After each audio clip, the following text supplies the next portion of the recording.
I'm your host, Karen Nelson, and you're listening to Becoming You Again, episode number 76. Welcome to Becoming You Again, the podcast to help with your mental and emotional well-being during and after divorce. This is where you learn to overcome the trauma of your divorce by reconnecting with yourself, creating lasting emotional resilience, and living a truly independent life so your life will be even better than when you were married. I'm your host, Karen Nelson. Hello, welcome back. I hope you all had a very nice Thanksgiving if you're here in America. Our Thanksgiving was actually really nice. We had all the kids this year and it was really fun and great to have everybody here.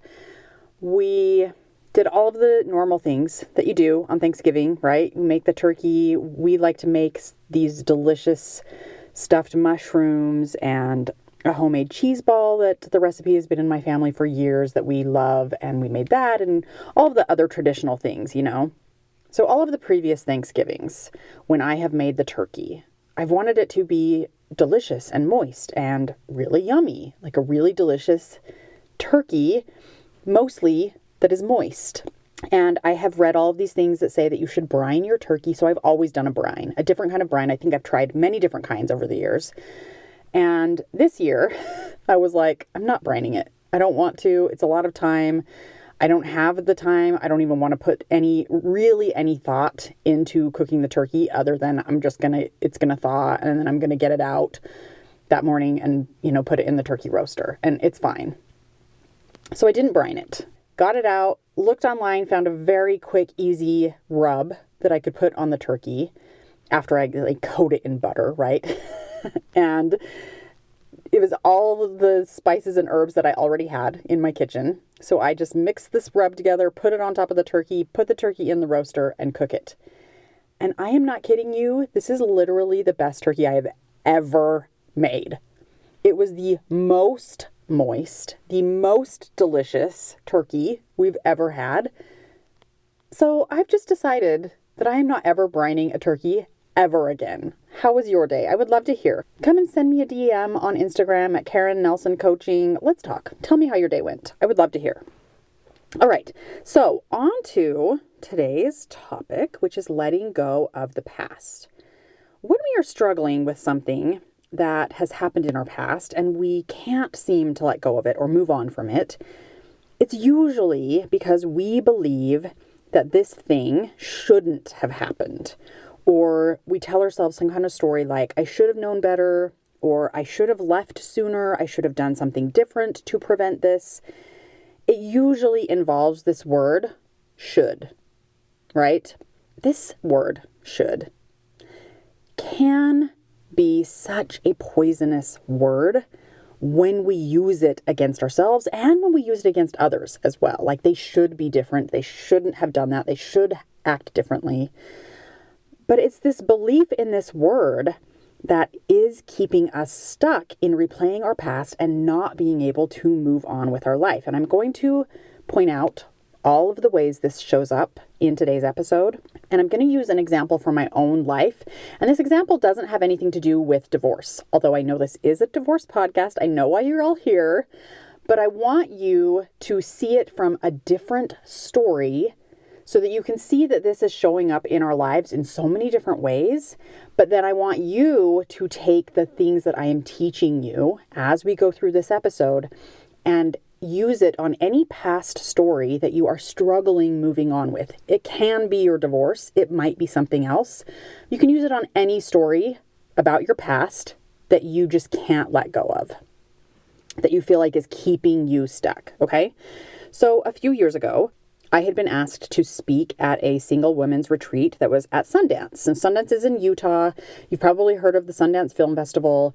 That's actually in Park City. But Sundance is a resort in Utah, in one of the canyons in Utah. And it's a beautiful place. They have a ski resort in the winter that you can go to. There's lots of cabins and restaurants. And in the summer, you can go up there and go hiking and biking. And it's just a really beautiful place. So I was invited.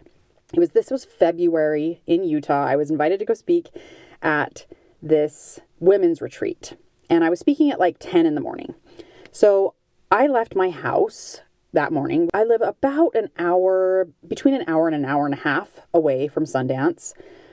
And again, this was in February, so it's winter here in Utah. And it had started raining when I left that morning. And if you know anything about Utah, we have mountains, and the higher you get, the colder it gets. And rain, if it's raining down in the valley, it usually means it's going to be snowing in the mountains. So I start driving. I get to Provo and I'm driving up Provo Canyon, which is where Sundance is located. And the roads are kind of slick. And so I'm slowing down. It's snowing hard, but it's still kind of scary, right? Have you ever driven in snow? It's not the most fun thing, right? It's nobody's favorite thing to drive in snow. Let's just say that. So I go around a curve and my car spins out. And I did a complete 360 on the road, slide over to the side of the road, hit the guardrail. Thankfully, there was a guardrail there because otherwise I would have just gone right off into the Provo River, which would have been absolutely terrifying. It was already terrifying as it was, the spin and the hitting the guardrail. Thankfully, I was okay. I wasn't hurt. I had had my seatbelt on. There were no other cars around me at that moment, thankfully, because this could have been really bad, right? But the only thing that got damaged was my car, which sucked. Of course, that sucks. But also, my emotions. I was pretty sad. I was scared. I didn't know what to do. I'd never been in an accident like that before. I called my sister-in-law, who lives very close to Provo Canyon, and she came and sat with me while we waited for Tim to come, and we waited for the tow truck to come. My car was totaled. I canceled my speaking at the retreat, which I felt very bad about, but also I was just in a car accident. My car was totaled. It was fine. She was fine with it. Everything was fine. It turned out okay. And for about a week or two after the accident happened, and literally until I got coached by my own coach, I was spinning in this story in the past. I was spinning in all of the things that I should have done different. I was spinning in, I shouldn't have totaled the car. This shouldn't have happened. It should have happened differently. I should have left earlier. I should have gone up the night before. I should have driven slower. Like all of these thoughts and ideas were going on in my head in mistakes that I thought that I had made, in ways I was trying to come up with that I could have prevented this accident from happening. And on, my mind was spinning about the past, and I could not let it go. It was consuming all of my thoughts, and it was very painful, and I was blaming myself, and I felt so terrible. I could not let this go. So as I go through this episode, and I'm going to teach you what I learned about letting go of the past when I had my coaching session. And I'm going to continue to use my example. I want you to apply it to something in your past that you might be struggling to let go of. So the first thing you're going to do is you're going to write out your situation on some paper. Either type it out, write it out, whatever's easier for you.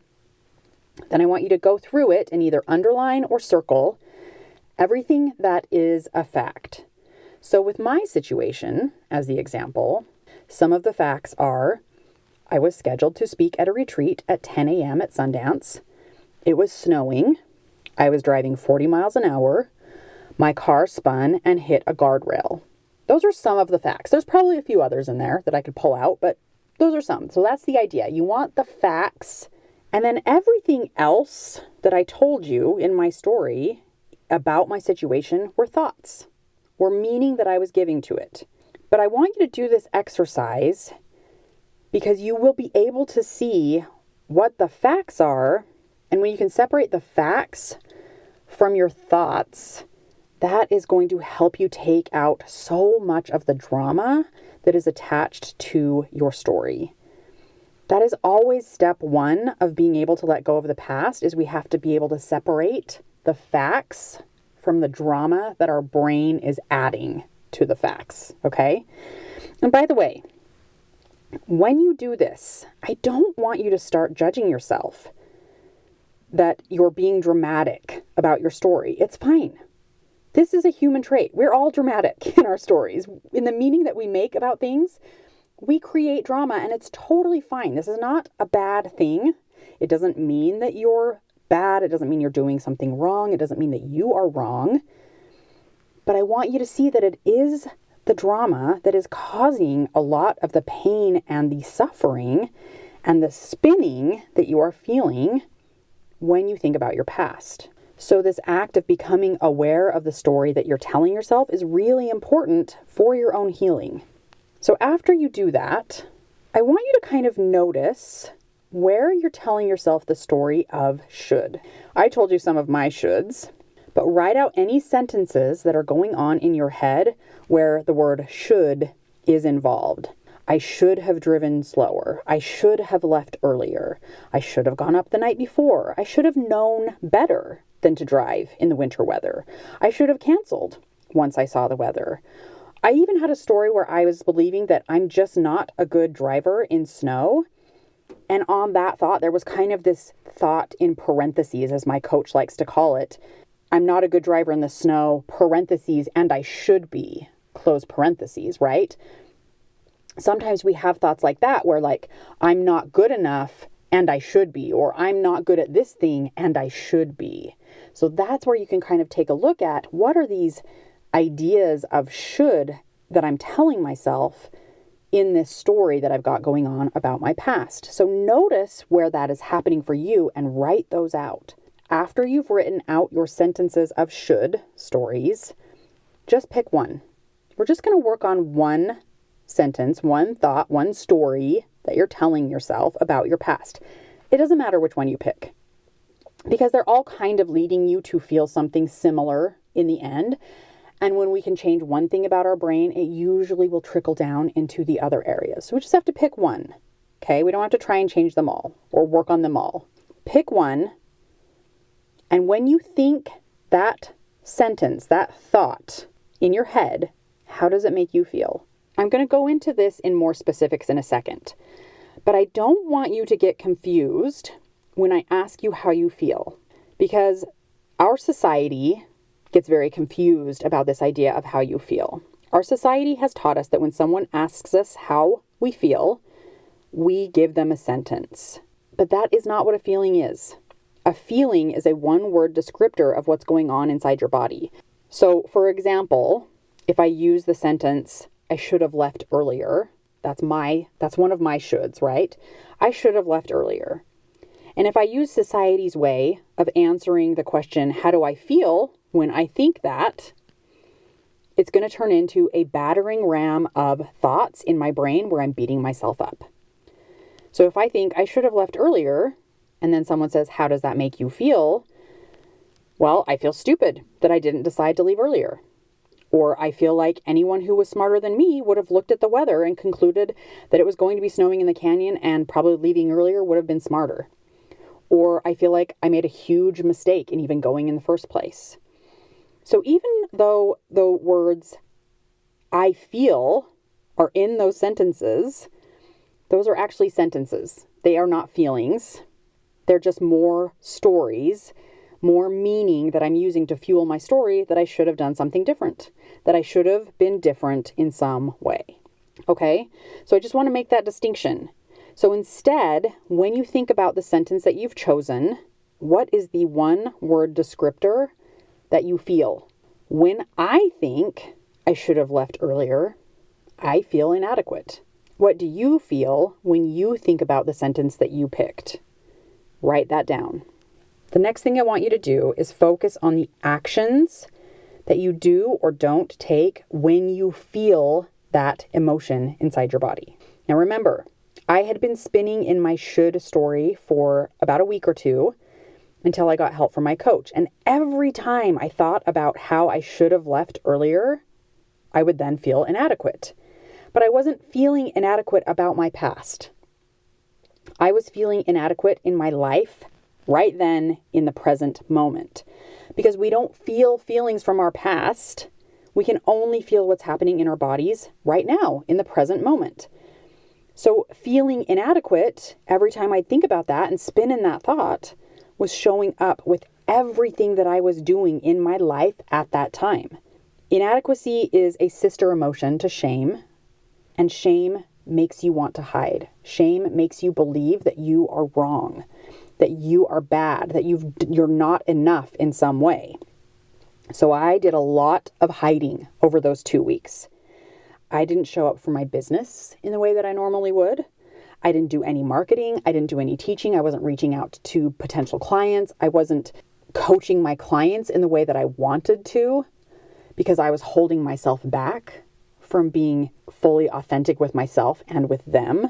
I was hiding in my brain, looking for all of the mistakes I had made in this driving situation. And I was trying to come up with all of the alternatives that I should have done differently, which, when we think about it, isn't even an option because we can't change the past.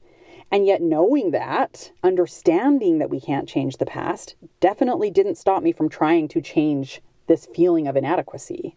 I was hiding in my relationships with my kids and with my boyfriend because I just didn't feel like I was enough. I was kind of retreating and pulling away. I wanted to be alone.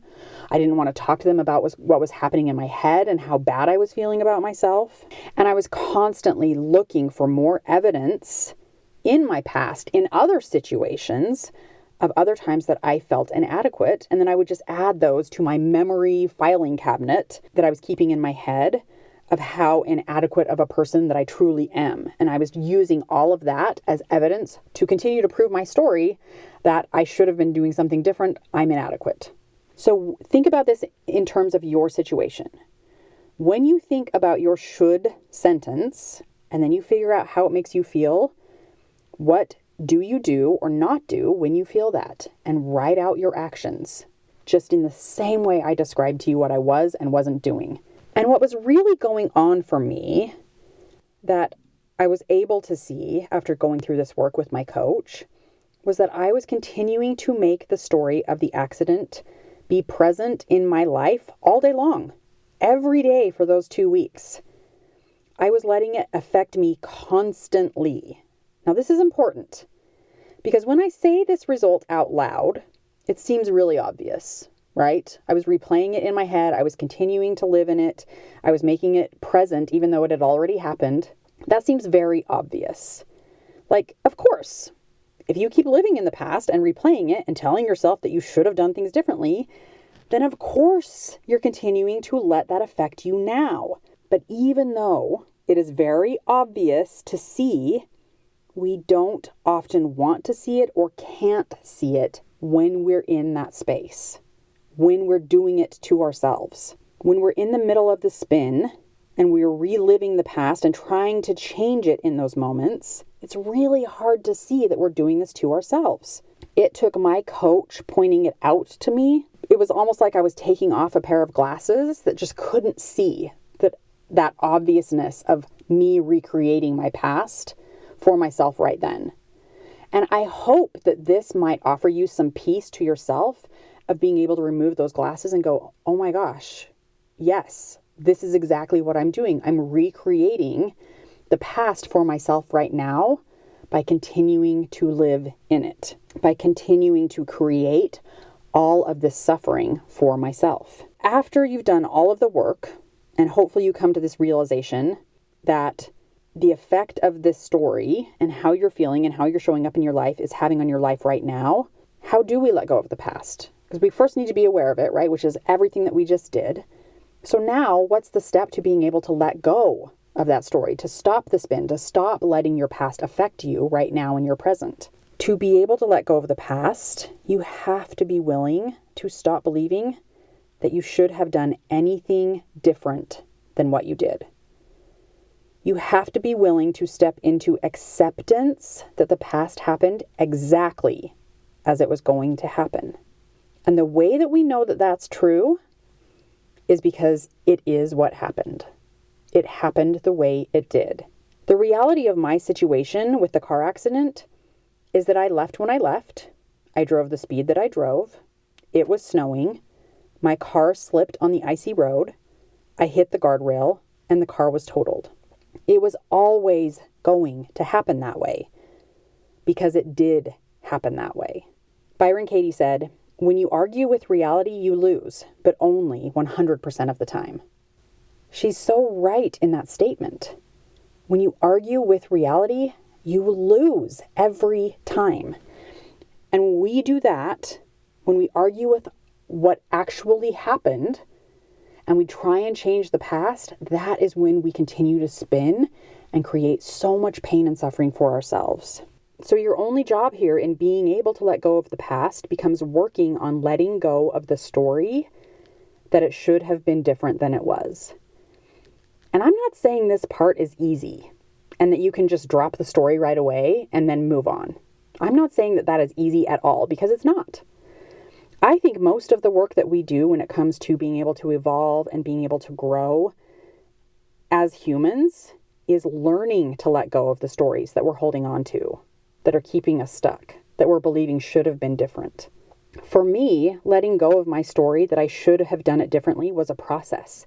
And yours probably will be a process as well. I had to work on forgiving my past self.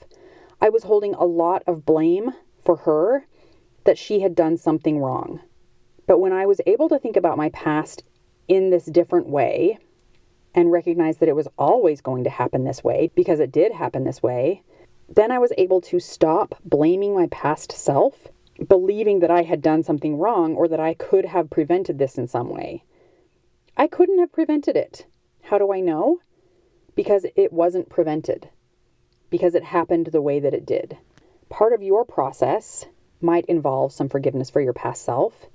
It might involve some understanding of your past self and why you made the choices that you made in those moments. And if that's the case, then think about it this way. Your brain always has a good reason for doing things in the moments that you do them. Think about ways your past self might have had a good reason for doing it the way she did. Sometimes just having a bit of compassion and understanding for that past version of you will help you see things from a different perspective and will allow you to let go of your past so that you can begin to move forward. Let this process take as long as it takes. Healing from our past and being able to accept it and move on is going to be different for each of us, but it is possible.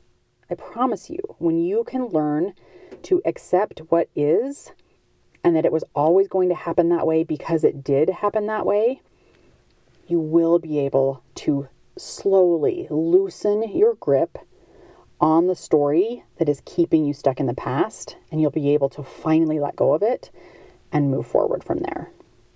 All right. Thanks so much for listening. I hope this helps. I'll talk to you next week.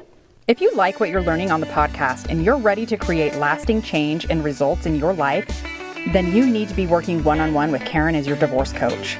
This is where we take everything you're learning in the podcast and 10x it with implementation and weekly coaching, where you start to see change in yourself and your life immediately. To find out more about how to work exclusively with Karen, go to www.karennelsoncoaching.com. That's www.karennelsoncoaching.com. Thanks for listening. If this podcast agreed with you in any way, please take a minute to follow and give it a rating wherever you listen to podcasts. And for more details about how I can help you live an even better life than when you were married, make sure and check out the full show notes by clicking the link in the description.